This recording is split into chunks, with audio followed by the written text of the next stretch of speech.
I just passed up a truckload of publicity and even more money, Erica. I don't know what more I can do to convince you that I'm on your side. Well, maybe if I hadn't returned to my office twice to find you ensconced with a celebrity guest and now a network executive in the spotlight playing the hero while I end up looking like a fool, maybe then I would be more trusting. I take full responsibility for both incidents. I delegated responsibility. They blew it. I should pay for it. Oh, and exactly how are you paying for it? By taping celebrity interviews and being offered jobs as my co-host? Erica, I didn't ask for either of those things to happen. We ran into some major glitches. I tried to make them right. As soon as I found out that the master of the interview was erased, I made plans for you to do a reshoot, didn't I? I had no idea the limousine was going to take you to the wrong address. And Amanda not telling you that Jesse Johnson was on his way over here. As your producer, I should have handled it. But you didn't. And here we are. And the only one who seems to be paying for anything around here is me. I'm sorry you feel that way. You'll have my resignation on your desk in the morning if that's what you want. I'd probably want the same thing if I were in your shoes.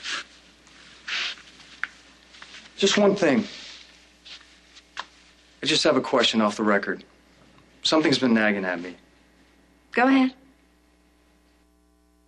Has your hatred for my father spilled over onto me? I'm having a really hard time figuring out how you could associate my animosity towards your father with these two unrelated work incidents. I'm not sure there is a connection, Erica, but it just seems your hate keeps ratcheting up for my father, and now you're having more and more problems with me. The two are completely unrelated. Well, I'd like to believe that, but my father did warn me that he'd do anything he could to sabotage our relationship if he had the opportunity. How do I know he didn't say something? How do I know he didn't make up a lie about me? Why would he do something like that? Because he's obviously obsessed with you. It drives him crazy to see me working so closely with you, being around you all the time when he can't be. He said that? Well, he didn't have to. I put Greg on notice. He knows not to come around me anymore. He did tell me he'd do whatever it takes to get me out of your life. He even threatened to warn you that I might be dangerous, that I might actually be capable of putting that knife in your back, like the one you were looking for earlier. I don't know if he threw me under the bus. I hope not. I couldn't think of any other reason why he would suspect me of setting you up. Your father hasn't come to me with any scary warnings about you. Yet. Oh, I wouldn't put it past him, that's true. He did try to tell me something about you, but I shot him down before he got a word out of his mouth. Well, be careful around him, Erica.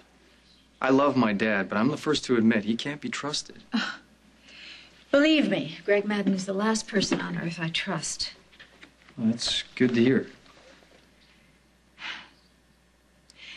Despite these recent problems, you have been a first-rate producer, and you have been a loyal employee. Does this mean I get to keep my job? I do expect you to remedy these issues. When you delegate responsibility, you have to follow through. You have to make sure that the responsibilities are carried out without a hitch. You got it. With you behind the scenes and me in front of the camera, I will be the top-rated show on television. I have no doubt that's exactly where New Beginnings is headed.